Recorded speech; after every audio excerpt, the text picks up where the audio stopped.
Hello everyone, in this tutorial I'll show you how to open Evenflo Stroller. First thing first, lay the stroller flat on all four wheels. Make sure the handle is facing up and the stroller is locked in folded position. Look for a small hatch or clip on the side of the stroller. This latch keeps the stroller securely folded. Undo the latch by sliding or lifting it depending on your model. Now with one hand, grab the stroller handle, and with the other, grab a lower part like a front, leg, or tray. Gently pull upwards on the handle while lifting the stroller into the standing position. As you lift, the frame should begin to unfold naturally.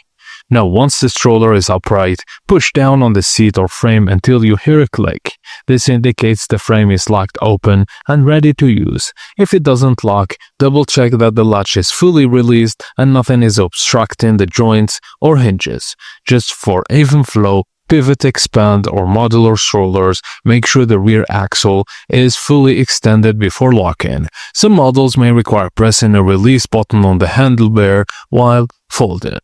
And if it's a travel system, remove the car seat first before unfolding. And done. You guys have opened the Evenflo Stroller that easy. Thank you guys for watching, and please be sure to like and subscribe for more tutorials like this, and thank you for watching.